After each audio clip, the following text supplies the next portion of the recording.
This is episode 6 with movement experts Dr. Mike Wasilisin and Andrew Dettelbach. Hi, my name is Leon Gabrielian, and this is the Thriving Life Club, the podcast for those who want to thrive in every area of life. Thanks for joining me today. Welcome to the club. Let's begin.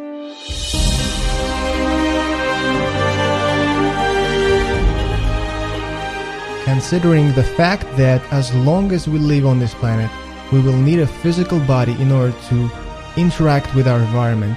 We need a physical body in order to continue learning, getting experience and pleasure. I think you would agree that having a physical body is kind of neat. Now I'm being slightly sarcastic there, but I think you would further agree that having a physical body free of pain would even be nicer and would make the whole experience of living on this planet so much easier and enjoyable. I'm very excited about our guests today, who are experts at helping people limited by pain regain their pain-free body and go back to doing what they love doing. Dr. Mike Wasilisin is a chiropractor. Now he's retiring from providing chiropractic care, and you are about to find out why during this podcast. And Andrew is a master kinesiologist and a real-life example of what's possible to achieve by applying what they teach. I first became aware of their Move You program via Instagram. They shoot these crazy short videos that are fun, entertaining, and educational at the same time. The best part is that they take the complex concepts of human body mechanics and break them down, making it really easy for people to understand. Back in 2013, Dr. Mike was growing a chiropractic rehab clinic, and he was also teaching a kinesiology class at Cal State University. This is where he first met Andrew. Halfway through the semester, Andrew severely herniated a disc in his lower back and was disabled for months. Now, lucky for him, he knew that drugs and surgery were not only dangerous options, but they failed to fix the root cause. Andrew became an intern later on at Dr. Mike's chiropractic rehab clinic. Quickly absorbing his knowledge and putting it to use, his recovery skyrocketed, and after he discovered the magical technique that quickly eliminated his back pain, called dynamic core control. Since Andrew's recovery, he has helped hundreds of other people eliminate their pain through this simple and powerful technique. The first question that I asked Dr. Mike was, why is movement so important? And this is what he said. Anything in life, if it isn't moving, it's dying. If you're not moving forward with your business, it's dying because other people are going to catch up to you. If your body is sedentary, not moving, it's going backwards because it's going to take 2 days to make up for that one lost day.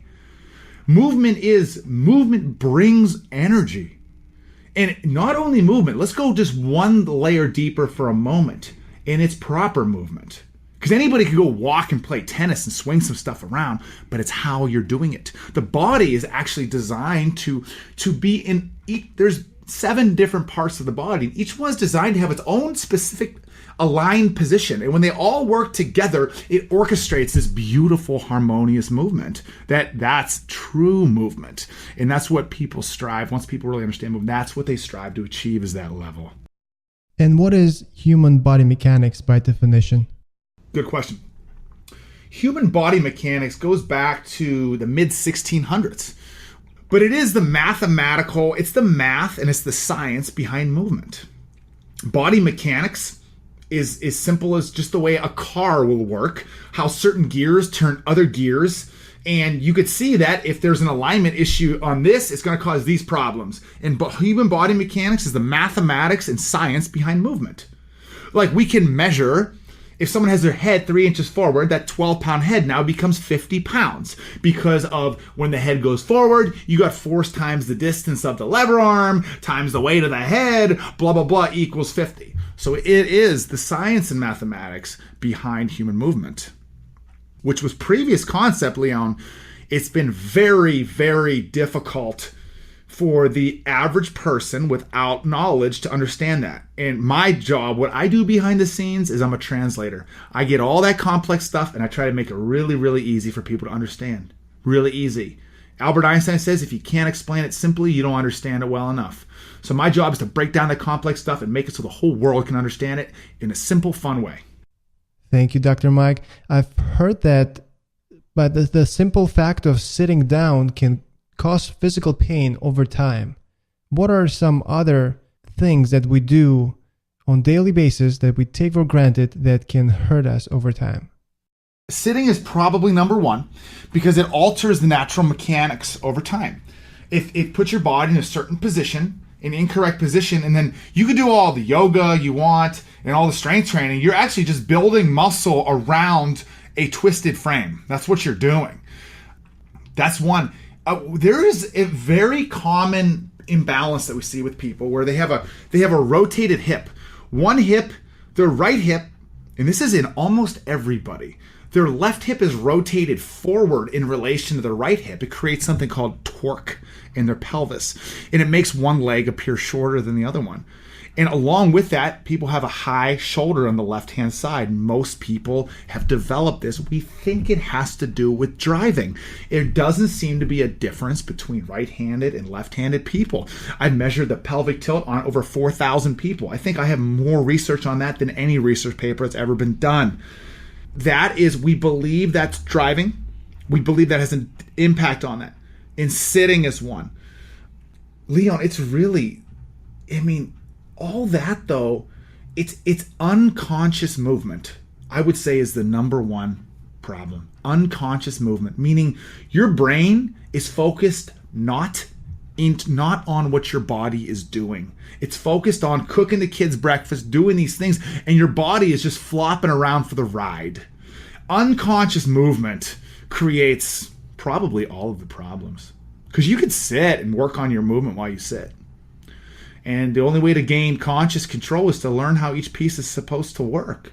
And when you learn each piece, how the foot's supposed to work, how the knee, how the hip, then how those work together, then the core, and how the core and the hip work together, then how the core, hip, knee, foot work together, and all these things, you become obsessed with movement. And what's amazing with movement, it's not like you're out golfing where it takes 4 hours a day. You move all day anyways. You could actually be at Starbucks having a conversation and working on your checkpoints and movement all at the same time. It takes no extra time.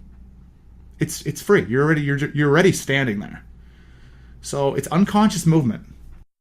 If they take a step out of bed, if they're your first step in the bedroom, if you get out of bed, what should happen is, if as soon as your foot hits, your brain should be like, okay, I connected it with my toes, with my heel, my knees in this position, my hips in this position. Now, when you do that, you can that process takes 1/12 of a second. But if you're not connected with that, you're not connected with the way you move. It's that much. I'm talking, Leon, from the second you wake up to the second you go to bed. It may sound like a lot for people. It's not at all. It takes no extra time. It's enjoyable. It's fun to go, wow, like right now I'm standing here. I'm like working on my left hip a little bit. It's really fun. Yeah. And like we have videos on how to sleep. There's all these little tips which are good, but the real solution is just learning body movement. But there are all kinds of little tips, and those can be you guys can look at all those. We have a whole videos. Our sleeping series on Instagram, it was one of the most impactful things we've ever done, and we didn't even know it at the time. And I encourage people to look back through that in our exercise library about that. Let's say there's a person who didn't get a chance to find out about the information that you teach, and they have no idea about body mechanics, the exercises, the stretches, everything that you teach. Describe for me, please, what would the typical body look like? How would it transform over decades? I'm talking about by the time they're 40, 50, 60, 70, 80, 90. What happens to their body is, now I'm going to give you a general statement. Most people spend their life sitting. And what happens when this person spends their life sitting and then they go to stand up, because if certain muscles are tight and weak, it creates a big arch in their back. So they have a big round arch in their low back. And if they have a stomach, like maybe they're overweight, the stomach pulls them into more arch. Now, that position also shuts off the glute muscles in the hips, which causes the knees to buckle inward. So their knees collapse in. And when the knees collapse in, their feet, the arches, they lose the arches of their feet. And when you lose the arches of your feet, the body naturally starts turning the feet outward to walk like a duck. And then the shoulder blades, because this arched position in the back, in the sitting position, the shoulder blades are rounded forward. They have a rounded upper back, and the head shoots forward about 3 to 4 inches. Now what happens over time is standing upright in that position can cause pain. They may feel pain, they may not feel pain. But what generally happens then is, especially if there is pain, they find relief by leaning forward when they walk. So now their body is pretty vertical from the foot to the hip, and then the whole upper body from the hip to the neck angles forward.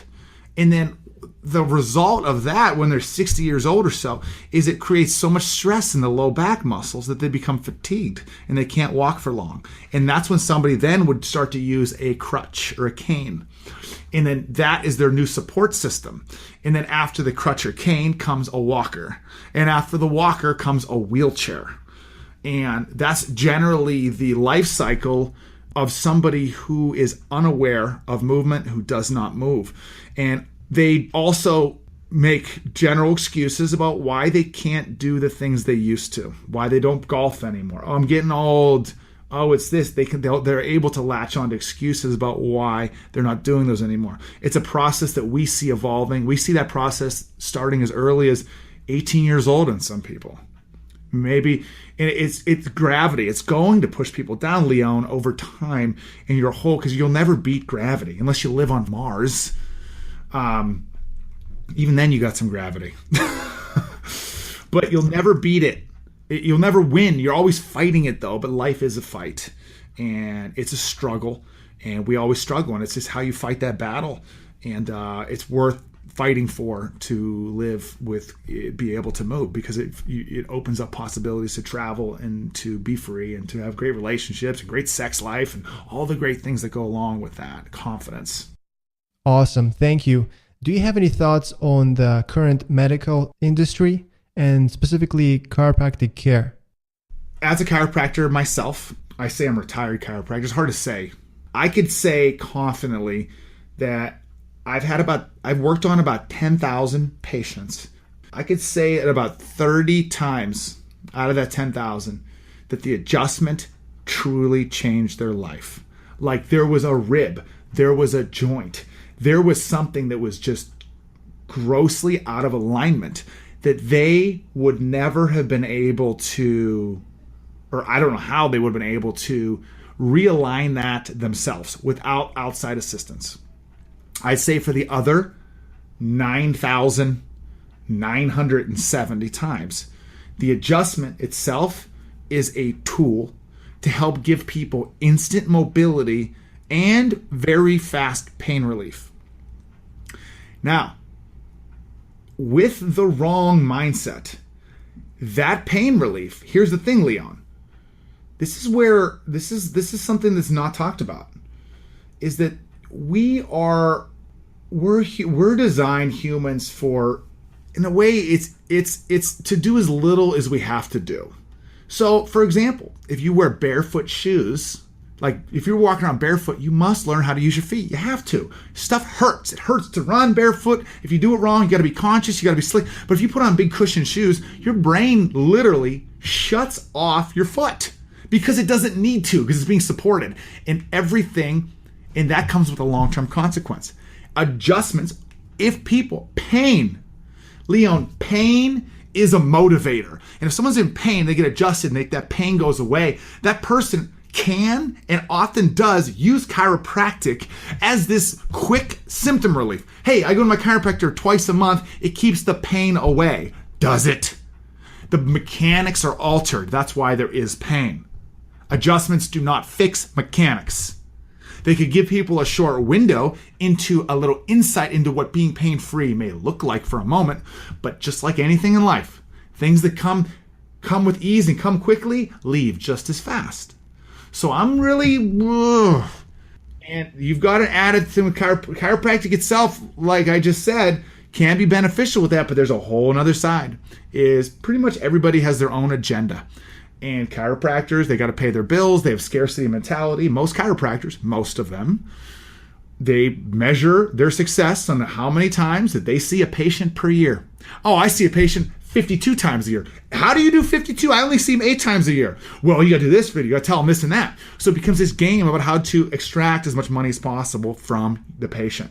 So it becomes less about what's best for them and more about what's best for the doctor, which is why I left healthcare, because I can't represent any of that. I can't do it. So there are benefits, but there's a lot of red tape. There's a lot of gray area. There's a lot of politics. There's a lot of power and greed, scarcity mentality. They just really muddy those waters. Why do medical doctors not like chiropractors? It has nothing to do with the quality of care. Well, some of it does, because chiropractors will try to extract as much insurance money as possible off of them, which makes it look like shit to medical, but it's because medical wants control and power. They were able to handcuff physical therapists to them. So literally, people need scripts from a medical doctor to see a physical therapist. So physical therapists, I don't know how they did it or how it happened, but they are handcuffed to medical. And medical would love to handcuff chiropractors to them as well. And it becomes a game of the oldest. I mean, the most prestigious school in the United States is what? Harvard? The first school in the United States, Harvard. First one to the market stays first. Generally, medical doctors been around for hundreds of years. Chiropractic, osteopath, 100 and some years. So the medical's viewed as best because they're first. And they're fighting to stay first. And they will continue to do that because it's an internal politics game that I am not part of anymore. For someone, you mentioned when there's a little misalignment and the head moves forward, becomes heavier. For someone who gets a small injury and they don't really feel it, they don't realize it, how long does it on average take them to realize there has been some kind of injury or misalignment? That's a really good question. Leon, you are very intelligent. These are questions that I have not been asked on podcasts, and I do appreciate them. That question it's a controversial question, how long it takes. So the body is extremely durable. Now, most people, Leon, they feel injury. They associate when their pain started they associate when their problem started by the first time they felt pain, which is the furthest thing from the truth. So to rupture for a disc, most people, when they herniate a disc, for example, in their low back, a disc is the cushion between the bones in the back, and it can like rupture. The jelly goes out, hits a nerve, and goes down the legs, called sciatica. And if we were to take an x-ray of that person, oftentimes you could see that there's the bone itself is starting showing early degenerative changes. Now, that process alone, just to get to that level of degenerative changes, can take over 10 years of improper movement before it even shows up on an x-ray. So you're talking 10, 12 years. And that's an estimate based on some research I have and some personal experience going off of World Health Organization, some good stuff off Peter O'Sullivan. What we've seen, we have a very large sample size. We're fortunate to have millions of people that engage with us, so we hear them. But generally, if you're bending your back wrong, it's going to take a couple million repetitions over 10 years before you start to feel symptoms of that. So a long time. And when people understand that, they really truly understand and embrace that. They go, well, shit, if you don't fix that movement, you can do all the surgeries you want. The movement's still broken. So that process of reversing it, you really accept the journey. You go, wow, this is going to take time.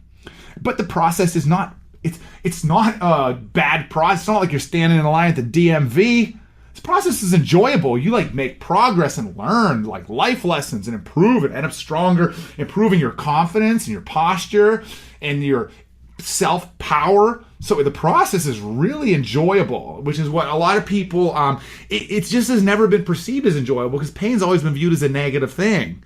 Medical may, oh, your pain. Ooh, it's a scary thing. It's not scary at all. Pain's just a signal. It's a signal from your body to your brain saying, hey, it's time to change and do something, man. And that's all it is a signal. It's just a sign to change. It's a great sign to change. If you have pain, you're right where you're supposed to be in life. It doesn't matter how much stuff you tried and failed at. That's exactly where you're supposed to be right now, sitting there miserable, because that is now you build up a full gas tank of frustration, and you'll be able to burn that gas Once you have the right direction, burn it. So you'll end up so far away from that problem, you'll end up in a place that is happy, a place of happiness and movement and confidence. It takes people that long of suffering to make change sometimes.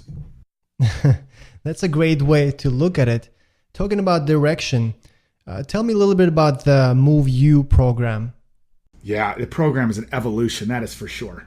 It is an evolution. So where the program is now currently is, well, I guess I gotta say where it really came from. It started with a movement exercise program a year and a half ago, where we taught people human body mechanics. And because we've just worked with thousands of people, and we have so many, I mean, we get comments and questions from thousands and thousands of people every month. It's like, and then we built a private community. We start to understand that the mindset is so much more powerful than the movement itself. We used to think it was 100% movement, or like 90% movement and 10% mindset. Now I want to say it's more 50-50. And so the program works like this. The people who are committed, who truly want more out of their life, they go, you know what, I'm limited. I'm willing to do what it takes to get unstuck, to get back on track with my life, to get back to doing what I love. Those people work with us the best, period. And the process works like this. When they enroll in the program, they become part of a community. It's a private community, and inside the community are hundreds and hundreds of other movers, people just like them, all on the same mission. They're all on the same mission to overcome an obstacle and to continue striving forward with their life. Then, throughout the program, there's a community, and then they go through modules. So it's very similar, Leon, to learning how to play an instrument, or learning a language, or learning a new hobby. That's how we set up movement. People learn the basic fundamentals of movement. So they learn how to grip the ground with their feet, and they practice that. Then they upload that video into the community to get analyzed, to get assessed, to learn. And then after that, then they'll learn proper how to fire a glute muscle. And then they learn how the glute and the foot are connected together by practicing exercise programs around the techniques that they just learned. And piece by piece, they end up, just like music, learning how to play their own song. Just like they would learn how to, and just that's equivalent to learning how to move, like learning how to move like a ninja. In this process, the Move You program, it takes right now, currently, about 1 year. About a year of nice, slow, steady, baby step progress for them to become an expert. It doesn't matter if they want to become an expert. If people are limited by pain, they must become an expert with movement, because there's no other way out. The only other solution is reliant on different treatments, depending on people to tell them what to do, or people cutting off parts of their body or replacing them with others. They really have no other choice. So who is the Move You program really for? Quite simply, the program is best for somebody who is limited, whether it's with pain, any pain, foot, knee, hip, back, shoulder, limited by pain. And their goal is to get back to doing something that they love. And they're willing to put in the work and do it right. Those people are the ones that succeed. Those are the ones that succeed. Some people, they want to continue their journey by looking for quick fixes. They want to, oftentimes the people that joined, have already, 88% of the people that have joined have already tried chiropractic, physical therapy, surgery, acupuncture, massage. 88% of people. So usually these people have tried everything. So these are the most, quote, challenging people to work with, but also our favorite ones to work with, because the people who are at the lowest point, to get them to the highest point is an unbelievable testimonial that really touches our heart and inspires us to keep doing what we're doing. What outcome are you striving to achieve when you work with your clients, when you teach online courses with your students? Wow, great question, Leon. That's a fantastic question. The outcome is based on, myself and Andrew have two completely different roles. Andrew herniated a disc in his low back. 3 surgeons said he needed surgery. He learned, I taught him what I knew, and then he learned several other layers that I actually don't know to the level he does. His outcome is he strives to help people. He believes that everybody had the confidence that he had in his body, then people would be free. They would have the confidence to make their own decisions, to not be afraid of movement. So his outcome is to help people develop the confidence that he has in his movements. Mine is different. Mine is to help people discover their passion and purpose. Because when people discover a purpose and learn to craft a better goal, that's when self-motivation. That's how they become self-motivated. And there's different ways to help people develop their own set of accountability principles. So my mission is different than them. When they develop purpose and they find passion and confidence. So those two together is really what we strive to do. And really the outcome is this. Most people that enroll in the program right now are limited with chronic pain, even though the program is meant for everybody. Those are the people that enroll right now. But the ultimate goal is for them to make their own decisions, not to be reliant on healthcare professionals or other people telling them what they can or can't do. The truth is the answer lies within each of us already. It just has to be extracted out and discovered. At this point, the interview was going great. Dr. Mike called Andrew to come and join the call to also share his experience. So you will hear Andrew in the background. The next question I asked was, what are the top 3 obstacles that get in the way of learning the program, going through the program, applying it, and getting rid of pain, physical pain? That's a good question. Top 3 obstacles that get in the way of learning this. Learning what? Learning the program. People complete. Number 1 is ego. Ego is number 1. People will see the exercises. They'll go, oh, I know these exercises. They already think that they know because they have previous experience with exercise itself. But pain itself is a signal from your body telling you that something is wrong and you must go back to the basics. So ego is one thing that does get in the way with it. The people kind of goes in the same line, but just not willing to let go of their daily training. Short-term thinking. For a little bit, like you can give up your training for 60 to 90 days and you're going to be fine. You're going to get back to it and it's going to be quick. And the thing is that people ended up They give up their training, and not only do they lose weight going through our program, but they're also gaining muscle and toning up their body at the same time, which is something we didn't expect to happen. But yeah, so we now have a lot of evidence that just doing the program and not doing your sport is still going to be very beneficial for you. And that's the thing. People don't want to get fat. They don't want to lose their muscle tone. Yeah. It's short term, Leon. It's a short term mindset. It's the same mindset that got them into the problem. They have a challenging time letting go of that. And when they do, though, it's liberating to them.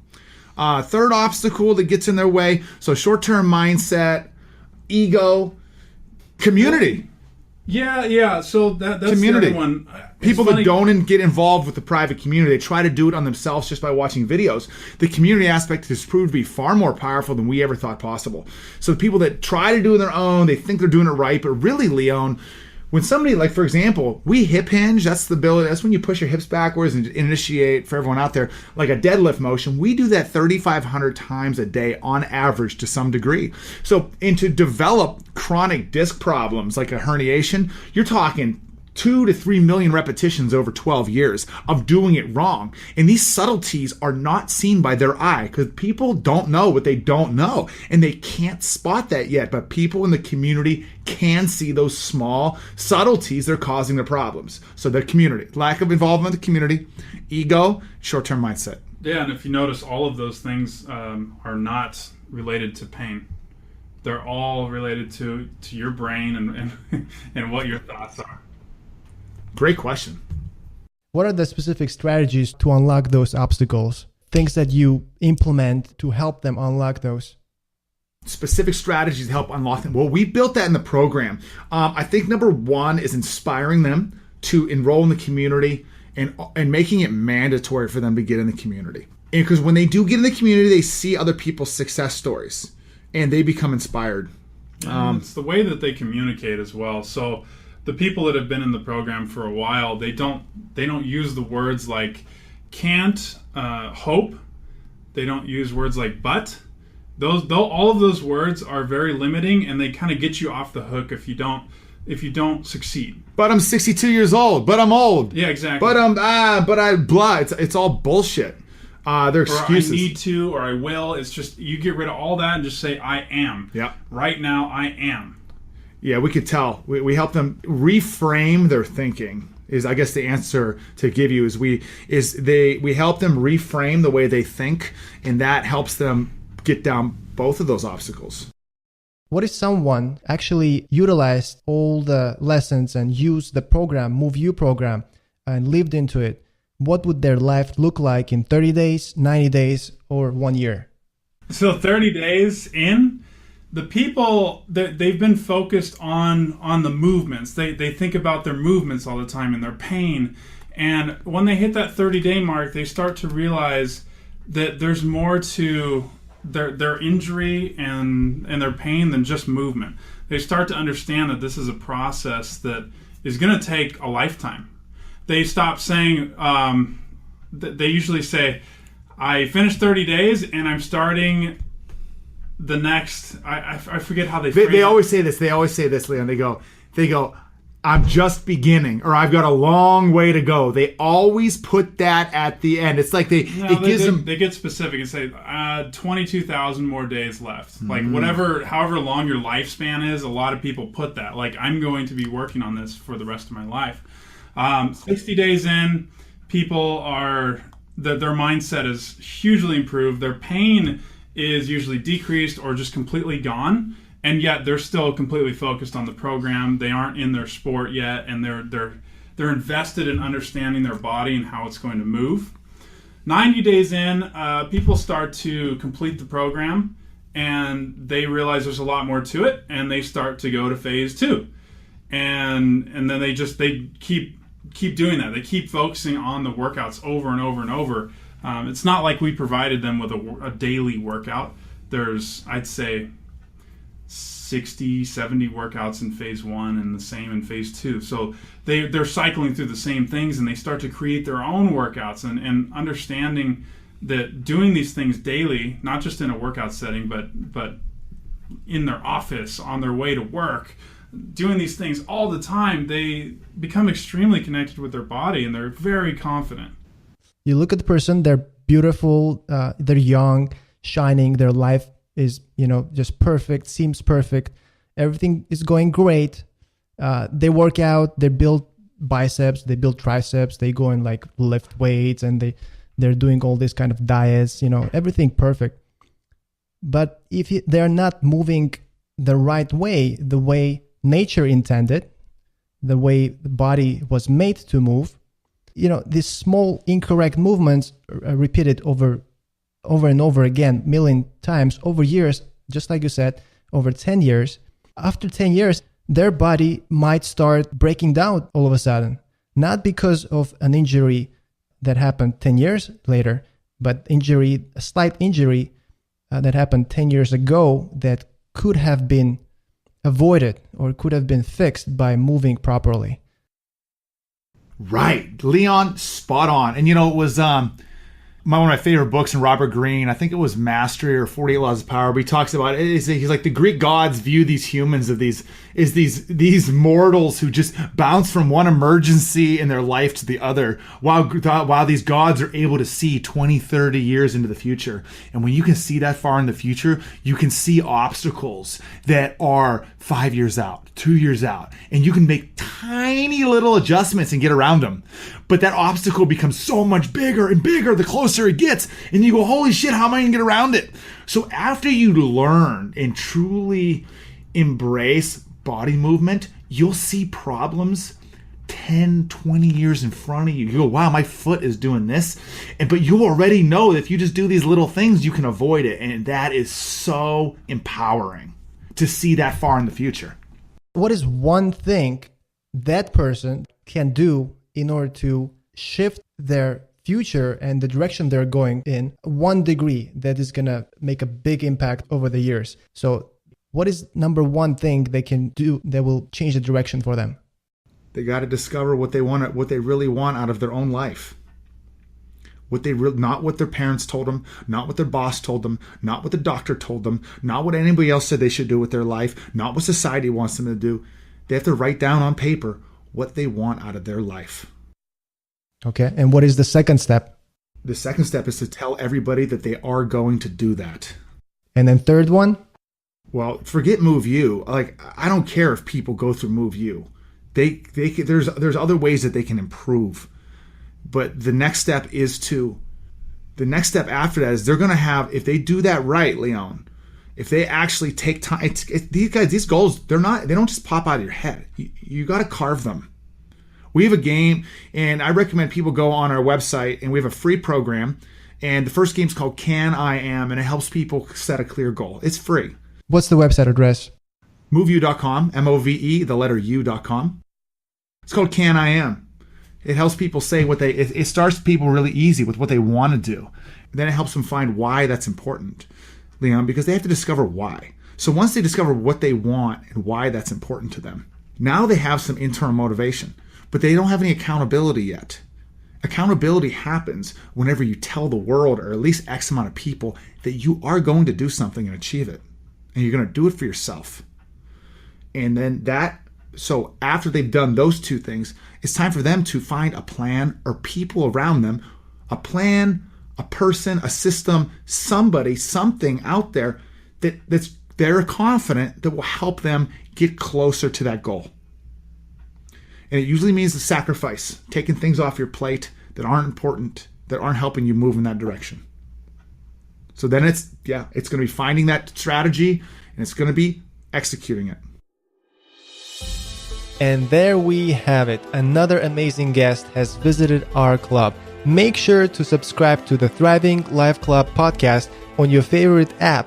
Simply go to thrivinglifeclub.com/ and the name of your favorite platform. iTunes, Stitcher, Spotify, Google Play, YouTube. You get the point. You will find the show notes, the episode freebie, and the resources mentioned during the episode by navigating your browser to thrivinglifeclub.com/ and the number of this episode. For example, for the episode 3, you would go to thrivinglifeclub.com/ 3. For the episode 7, you would go to thrivinglifeclub.com/ 7. We want to make this podcast the #1 podcast on iTunes in its category. When you feel inspired, head over to iTunes and give us a quick review to keep the podcast commercial free and get it discovered by more people like you and families like yours. Rate and review the podcast on iTunes and share it with your friends. Let's inspire more people together.